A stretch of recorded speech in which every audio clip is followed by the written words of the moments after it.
Bismillahirrahmanirrahim. Assalamualaikum warahmatullahi wabarakatuh. Hari ini kita selesai menguji siswa-siswi SMK Wikarya Karanganyar. Hasilnya baik dan saya puas.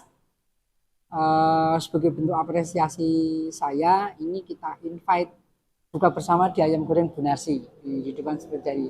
Dan ini Pak Tian, nama lengkapnya. Oke, silahkan. Ya, saya sebagai kepala program Studi media di SMK Wikarya. Itu untuk saat ini tapi kita sedang telah melakukan ujian kompetensi ya Pak ya. Ada yang mengikuti ada 30 siswa dan kita semuanya dan jumlahnya berapa? 37 siswa. Ya, jadi 37 siswa itu membuat karya yang menurut saya sangat beragam sekali dan hasilnya bagus-bagus. Ada, ini ya diantaranya ya Sriwedari ini, Keraton Solo, terus Keraton Jogja, Museum Pers, Raja Pustaka, nah, semuanya dikerjakan dengan baik. Dan kelemahannya biasanya selalu di audio. Nah, tapi ini hasilnya yang dari SMK Wikarya ini bagus-bagus. Dan nanti akan kita upload ke YouTube kita. Dan nanti kalau yang viewersnya bagus, responnya bagus, akan kita berikan apresiasi juga. Mau tanya? Oke. Ya, jadi itu tadi kita juga melakukan tanya jawab ya, bagaimana membuatnya. Mereka ada yang membuat pakai HP, produksinya apa ya. Terus kemudian kalau kita lebih menekankan untuk menggunakan kamera profesional dulu. Jadi untuk opsi yang kedua kita baru menggunakan HP.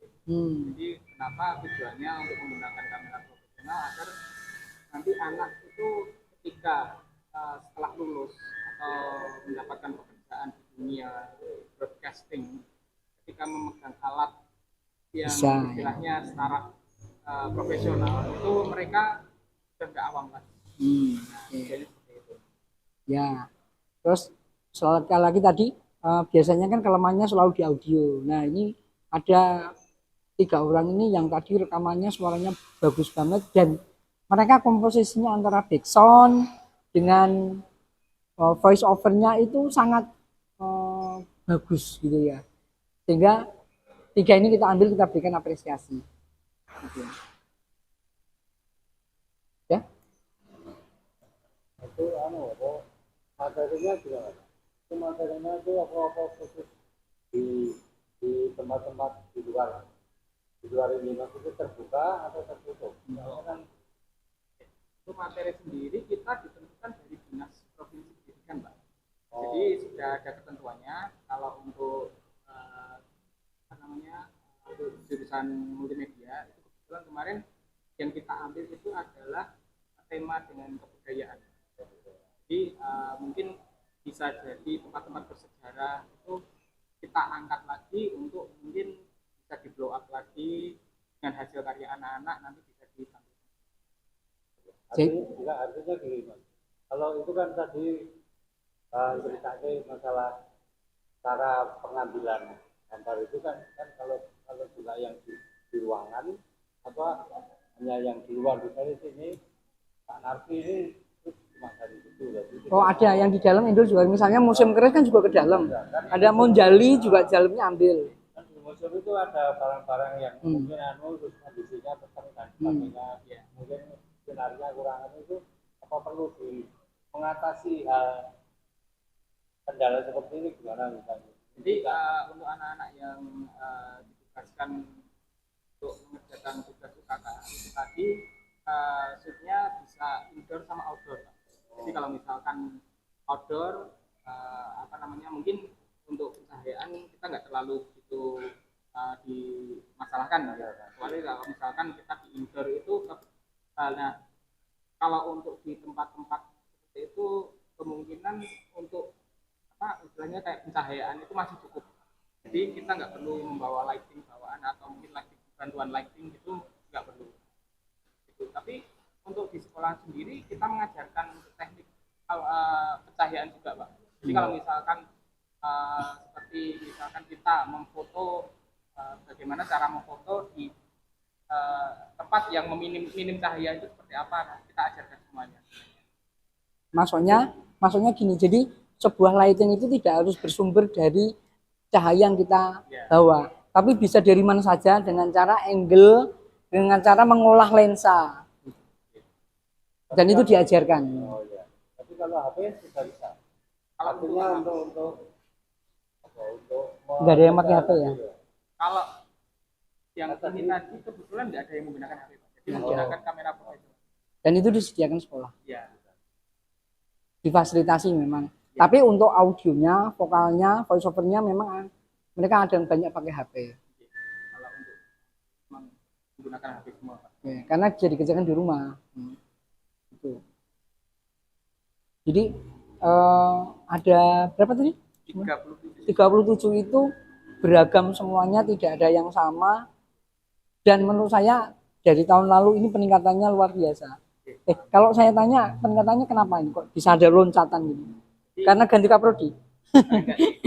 Dulu kaprodinya juga masih saya. Oh. Cuman, untuk materinya lebih saya tekankan di komposisi gambar. Jadi lebih istilahnya anak-anak itu bisa beradaptasi bagaimana cara pengambilan gambar yang bagus. Mungkin anak-anak itu lebih suka teknik-teknik pengambilan sinematik. Ya. Dari situ saya kembangkan kenapa anak-anak sudah suka dulu, kemudian kita beri arahan lagi. Nah, seperti itu. Jadi mungkin anak-anak termotivasi juga. Jadi mungkin sudah senang, ditambahin kita ada ilmu lagi. Terus peminat yang masuk mahasiswa baru gimana kira-kira? Untuk saat ini mahasiswa baru yang kelas sebelum ini malah lebih banyak lagi, Pak. Jadi mungkin untuk tahun depan mungkin ujiannya mungkin lebih dari ini tadi. Ini tadi kan ada 30 siswa. Nah, mungkin tahun depan itu bisa 42 siswa. Jadi termasuk diminati Mas. Karena kaprodinya juga handal. Loh enggak, ini menjabat yang kedua. Tahun kedua. Jadi kalau tahun ketiga ya. Jadi kalau saya lihat dari semenjak tahun pertama itu memang progresnya bagus. Gitu. Dan itu juga terlihat dari hasil-hasil ujian akhir ini. Ini kelihatan sekali. Kalau ditanya tipsnya gimana itu? Itu tadi ya? Ya tipsnya kita ini dulu, Pak. Jadi kadang anak-anak itu kan juga kadang mood juga ya, Pak ya. Jadi kita memberi pelajaran pelajaran praktek, istilahnya pelajaran praktek itu kita juga anak-anak bagaimana dia cara istilahnya mood anak-anak itu baik, baru kita kasih ilmu. Jadi pembawaan aja sih, Pak, tergantung pembawaan kita untuk mengajarkan ke anak-anak itu. Ada lagi? Oke, terima kasih. Semoga lulusannya nanti kalau kerja mendapat kerja yang baik. Kalau nanti ada melanjutkan kuliah, ya biar mendapatkan perguruan tinggi yang unggul, kalau perlu ke luar negeri. Oke. Ini kan, Assalamualaikum warahmatullahi wabarakatuh.